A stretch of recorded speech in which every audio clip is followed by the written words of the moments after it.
Hello children, praise the lord. Welcome to kids story time. పిల్లలు, ఈరోజు లెసన్కు మీరు అందరు రెడీగా ఉన్నారా? Okay, let's start. పిల్లలు, ఒక ఊరిలో ఒక రాజు ఉన్నాడు. పిల్లలు, ఆ రాజుకి చాలామంది సోల్జర్స్ ఉన్నారు. అంతేకాదు మంత్రులు ఉన్నారు. అతని దగ్గర పనిచేసే వాళ్ళు చాలామంది ఉన్నారు. అయితే రాజు దగ్గర పనిచేయడానికి కొంతమంది బానిసలు కూడా ఉన్నారు. అందరినీ బాగానే చూసేవాడు, కానీ బానిసల దగ్గరకు వచ్చేసరికి రాజు చాలా కోపంగా, చాలా కఠినంగా ఉండేవాడు. తను అనుకున్న పనెల్లా చేయాల్సిందే. ఒకవేళ ఆరోగ్యం బాగాలేకపోయినా బలవంతంగా వారిని ఇబ్బంది పెట్టైనా తను పని చేపించుకునేవాడు. ఒకవేళ తను చేయాలనుకున్న పని చేయకపోతే వారిని బాగా పనిష్ చేసేవాడు. పిల్లలు, అయితే అందరు స్లేవ్స్ కంటే ఇంకొక స్లేవ్ ఉన్నాడు. ఆ స్లేవ్ అంటే ఈయనకి అస్సలు ఇష్టం ఉండదు. పిల్లలు, ఎంత కోపమో ఆ స్లేవ్ అంటే.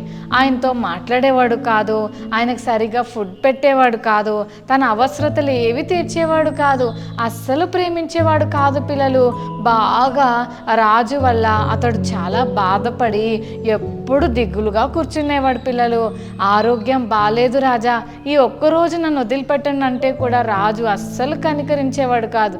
అలా ఉన్నప్పుడు ఒకరోజు ఈ స్లేవ్ అనుకున్నాడు, ఎలాగైనా సరే ఈ రాజు పెట్టే బాధ నేను తట్టుకోలేకపోతున్నాను, నేను మెల్లగా ఈ రాజ్యంలో నుంచి నేను మెల్లగా బయటికి వెళ్ళిపోవాలనుకుంటున్నానని ప్లాన్ చేసుకున్నాడు. పిల్లలు, ఆ బాధ తట్టుకోలేక మెల్లగా ఒక రాత్రి అందరు పడుకున్నప్పుడు మెల్లగా లేచి కోటలో నుంచి బయటికి వెళ్ళిపోయాడు. ఆ ఊర్లోకి ఎక్కడికైనా వెళ్తే అందరూ అతన్ని చూసి గుర్తుపడతారని ఆ ఊర్లోకి వెళ్ళకుండా ఇంకా దూరం వెళ్ళిపోవాలని అనుకుని వెళ్తుంటే ఇక ఊరైపోయి అడవి వచ్చింది. ఆ అడవిలోకి వెళ్ళిపోతే రాజు నన్ను గుర్తుపట్టలే అని అనుకున్నాడు. కానీ ఆ అడవి చూస్తేనే చాలా భయంకరంగా ఉంది. నిజమే కదా పిల్లలు, అడవిలో ఏమేమి ఉంటాయి? భయంకరమైన వైల్డ్ యానిమల్స్ ఉంటాయి కదా.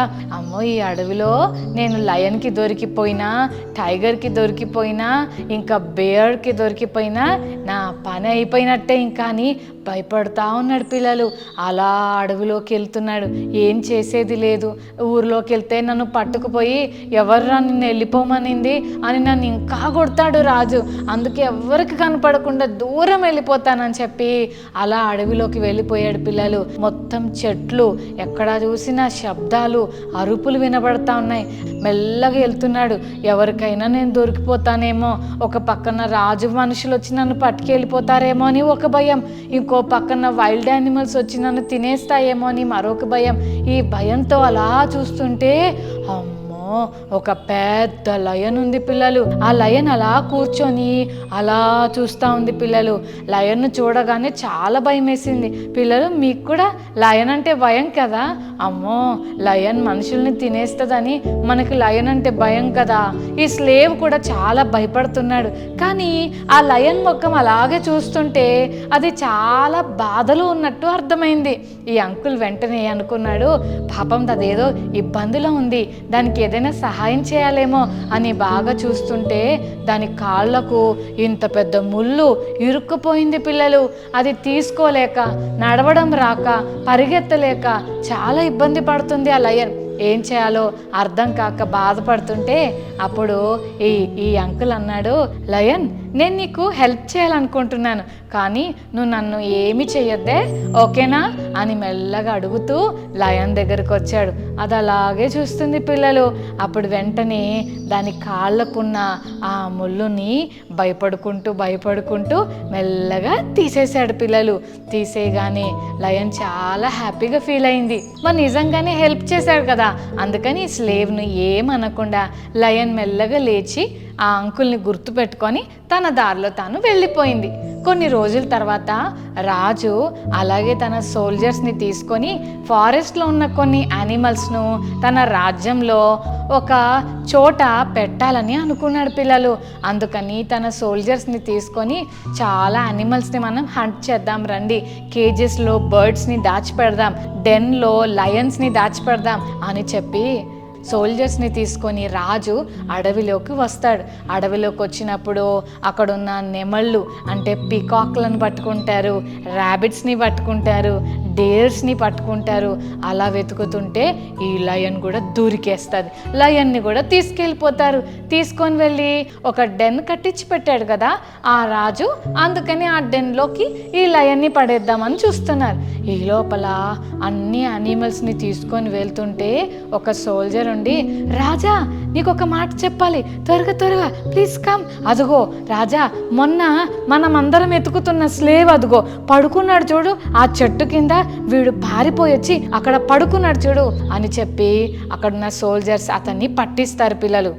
అప్పుడు రాజుకి ఆ సోల్జర్ని చూడగానే చాలా కోపం వచ్చి, వీడి సంగతి చెప్పాలి, పదండి వీడిని కూడా తీసుకెళ్దాం పదండి అని చెప్పి, అయ్యో అతడు లేచి చూసేసరికి రాజు అతని సోల్జర్స్ అతని చేతులకి సంకెళ్ళేసి తీసుకొని వెళ్ళిపోతారు పిల్లలు. ఇప్పుడు ఎక్కడేద్దాం చెప్పండి వీడిని, వీడికి ఎట్లాంటి పనిష్మెంట్ ఇవ్వాలంటే ఆషామాషి పనిష్మెంట్ కాదు, వీడు చెప్పకుండా పారిపోతాడా, అరే ఒక పని చేయండి రా, వీడిని ఏం చేయాలంటే ఆ లయన్ ఉన్న డెన్లోకి వేసేసేయండి అని చెప్తాడు పిల్లలు. లయన్స్ డెన్లోకి వేసేయమంటే ఏం చేయాలో అర్థం కాక భయపడిపోతూ ఉంటాడు ఈ స్లేవ్. అప్పుడు సోల్జర్స్ అతన్ని కాళ్ళు చేతులు పట్టుకొని ఆ డెన్లో పడేస్తారు పిల్లలు.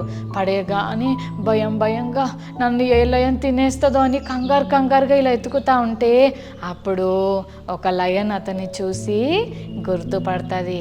హలో ఫ్రెండ్, నువ్వేమి బాధపడకు, నిన్ను నేనేమన్నాను, అస్సలు నీకు ఏ హామ్ చేయను, ఎందుకంటే నా కాళ్ళకు ముళ్ళు గుచ్చుకున్నప్పుడు నువ్వు నాకు హెల్ప్ చేసావు, నేను నీ హెల్ప్ అస్సలు మర్చిపోను, నీకేం కాదు, నా ఫ్రెండ్స్ కానీ నేను కానీ నిన్ను ఏ హామ్ చేయము, సేఫ్గా ఇక్కడే ఉండు అని చెప్పినప్పుడు ఆశ్చర్యపోతాడు అసలే.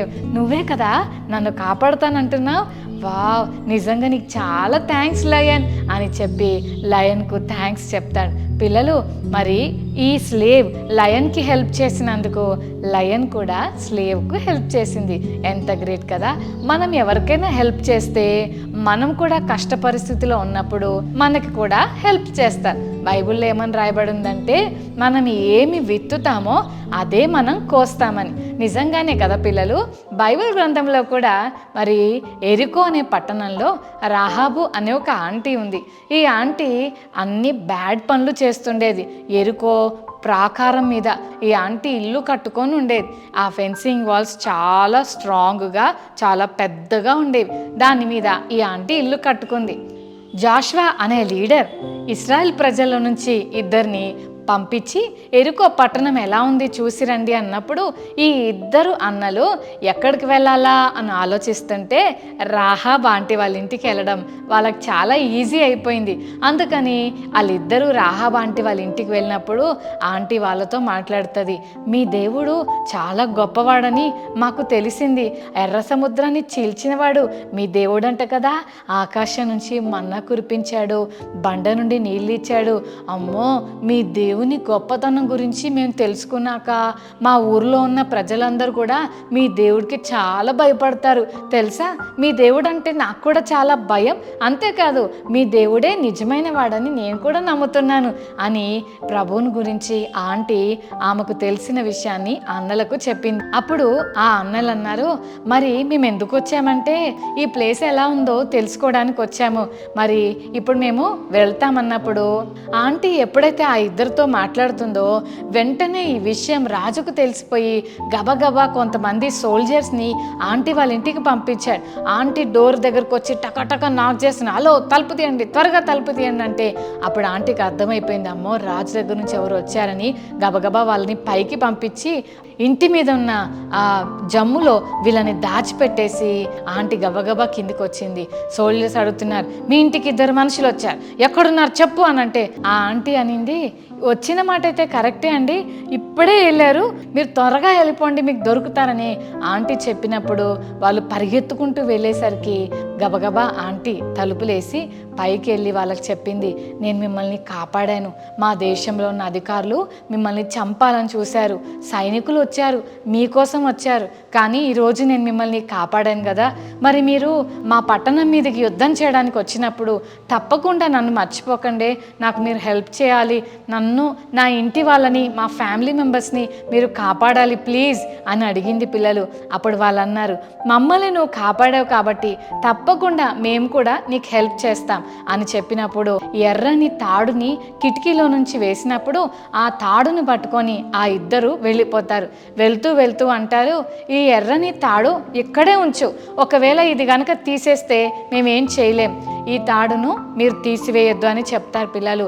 ఎవరైతే నీ ఇంట్లో ఉంటారో వాళ్ళందరినీ మేము కాపాడుతాం, కానీ నీ ఇంట్లో లేని వాళ్ళని మేమేమి చేయలేమని చెప్పి ఆ అంకుల్స్ ఇద్దరు వెళ్ళిపోతారు. తరువాత యుద్ధం టైంకి యెహోషువ అంకుల్ తన సైన్యంతో ఇశ్రాయేలు ప్రజలతో ఎరుకో మీదకి వచ్చినప్పుడు కొంతమంది వ్యక్తులు గబగబా అదే తాడు మీద నుంచి ఎక్కి వాళ్ళందరినీ, రాహాబాంటిని, వాళ్ళ ఫ్యామిలీ మెంబర్స్ని, ఆ ఇంట్లో ఉన్న వాళ్ళందరినీ కూడా కాపాడతారు అదే తాడు ద్వారా. పిల్లలు ఎంత గ్రేట్ కదా! ఆంటీ వారిని కాపాడింది కాబట్టే ఆంటీని వాళ్ళు కాపాడారు. కాబట్టి మనం ఈరోజు ఈ లెసన్ ద్వారా ఏం నేర్చుకుంటున్నామంటే, ఎవరికైనా మనం హెల్ప్ చేస్తే మనకి కూడా ఇతరులు హెల్ప్ చేస్తారు. పిల్లలు, మనం ఎవరినైనా ద్వేషిస్తే మనకు ద్వేషమే దొరుకుతుంది, ఎవరినైనా ప్రేమిస్తే ప్రేమే దొరుకుతుంది. బైబిల్ గ్రంథం చెప్తుంది కదా, మనం ఏమి విత్తుతామో అదే కోస్తామని. మరి స్లేవ్ అంకుల్ లయన్కి హెల్ప్ చేశాడు, లయన్ కూడా స్లేవ్కి హెల్ప్ చేసింది. ఎరుకో పట్టణంలో ఉన్న రాహాబ్ ఆంటీ ఆ ఇద్దరు అన్నలకు హెల్ప్ చేసినప్పుడు ఆ అన్న వాళ్ళు, తన ప్రజలు రాహాబ్ ఆంటీని కాపాడారు. కాబట్టి ఈరోజు మనం ఏం నేర్చుకుంటున్నాం? సెల్ఫిష్ మైండ్తో మనం ఉండకుండా ఇతరులకు మనం హెల్ప్ చేయాలి. మీలో కూడా ఇంట్లో కానీ, స్కూల్లో కానీ, మీ రిలేటివ్స్లో కానీ ఎవరికైనా హెల్ప్ చేయవలసిన టైం వచ్చినప్పుడు, అవకాశం వచ్చినప్పుడు తప్పకుండా మనం హెల్ప్ చేయడం నేర్చుకోవాలి. ఓకే చిల్డ్రన్, మరి ఈరోజు నుంచి హెల్ప్ చేస్తారా? అలాంటి మనసు వేసే మనకి ఇవ్వాలని ప్రార్థన చేసుకుందామా? రైట్, కళ్ళు మూసుకోండి, ప్రార్థన చేసుకుందాం. ప్రేమగల తండ్రి, మీకు వందనాలు. ఈరోజు మీరు మాతో మాట్లాడిన మాటలను బట్టి వందనాలు. ఇతరులకు హెల్ప్ చేయడం ఎంత ఇంపార్టెంటో మాకు నేర్పించారు. లయన్కు హెల్ప్ చేసిన స్లేవ్ అన్నను లయన్ కూడా హెల్ప్ చేసి కాపాడింది. అలాగే రాహాబ్ ఆంటీ హెల్ప్ చేసి ఇజ్రాయెల్ దేశం నుండి వచ్చిన ఆ ఇద్దరు స్పైస్ని ఆంటీ కాపాడినప్పుడు ఆంటీ వాళ్ళ కుటుంబం కూడా కాపాడబడింది. అలాగే మా జీవితంలో కూడా ఇతరులకు మేము హెల్ప్ చేస్తే మాకు కూడా హెల్ప్ దొరుకుతుందని మీరు మాట్లాడారు. అలాంటి మనసు మాకు ఇవ్వండి ప్రభా. సెల్ఫిష్ మైండ్తో ఉండకుండా ఇతరులకు హెల్ప్ చేసే హెల్పింగ్ నేచర్ మా అందరికీ దయచేయమని వందనాలు చెల్లిస్తూ యేసు నామమున వేడుకొని ప్రార్థిస్తున్నాం తండ్రి, ఆమేన్.